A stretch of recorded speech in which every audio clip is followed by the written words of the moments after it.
इस समय का सदुपयोग करने की हमें आवश्यकता है। अपने ध्यान को अपने लक्ष्य में केंद्रित करने की यदि हम समय का सदुपयोग करते हैं, यदि हम अपने ध्यान का अपने लक्ष्य में केंद्रित करते हैं तो निश्चय ही सफलता आपके कदमों में होगी। क्योंकि आप सभी मिडिल क्लास फैमिली से आने वाले बच्चे हैं।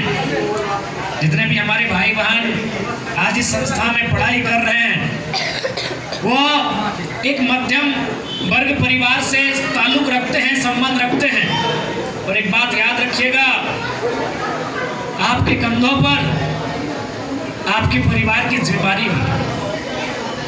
इसलिए आज आपको निश्चय करना होगा, आज आपको एक लक्ष्य का निर्धारण करना होगा और उस दिशा में आगे बढ़ने की आपको आवश्यकता है।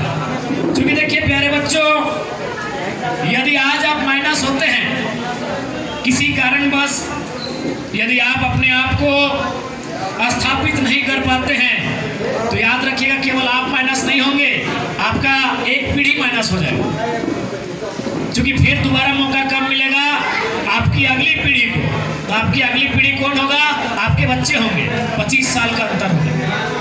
यदि आज आप पीछे हो जाते हैं, आप यदि दिशा से भटक जाते हैं तो आपका फैमिली 25 साल पीछे चला जाएगा। इसलिए आप केवल अपने सपनों के लिए नहीं आए हैं, आप अपने माता पिता, अपने फैमिली, उन सभी लोगों को सपनों को एक साथ साकार करने के लिए यहाँ तक आए हैं। तो इसलिए आपको हमारा यही संदेश होगा कि सही दिशा में सकारात्मक सोच के साथ आप लोग आगे बढ़ें और निसंदेह सपने पूरे होते हैं। आप इस बात का विश्वास कीजिए, सपने पूरे होते हैं। यदि सपने पूरे नहीं होते हैं तो आपके बीच हम विधायक बन के तो नहीं आते। हम भी आप ही की तरह परिवार से आते हैं।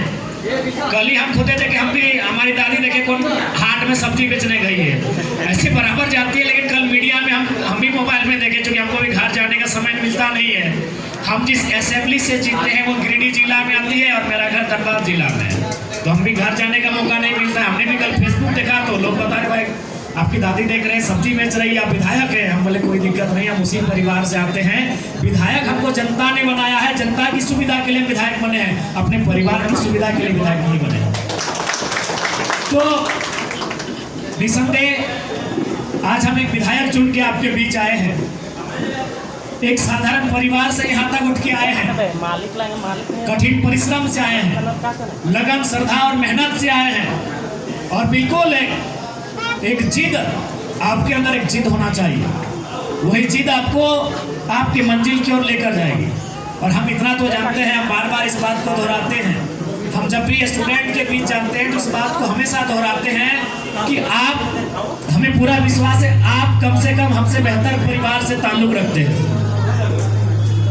क्योंकि जब मेरे पिताजी का देहांत हुआ था, मेरे पिताजी झारखंड आंदोलन के सिपाही हैं, उनकी शहादत हुई थी, तो उस समय हमारी माँ की उम्र मात्र 28 साल थी। यानी केवल 28 साल की उम्र में हमारी माँ विधवा हो गई थी। उसके बाद और क्या था कारण दुख का कि हमारा जो छोटा भाई था वो माँ के कोख में ही था, उसका जन्म भी नहीं हुआ था जब हमारे पिताजी का डेथ हुआ था। उसका जन्म हमारे पिताजी के डेथ के 4 महीना बाद हुआ था। उसी 2-3 महीना पहले हमारे दादाजी का भी डेथ हुआ था। यानी एक ही साल में हमारे पिताजी और दादाजी दोनों दुनिया को छोड़ के चले गए। और हमारे जो चाचा है ना, वो जन्म से जन्मांध है, यानी उनके दोनों आंखें नहीं हैं, वो जन्म से जन्मांध है हमारे चाचा।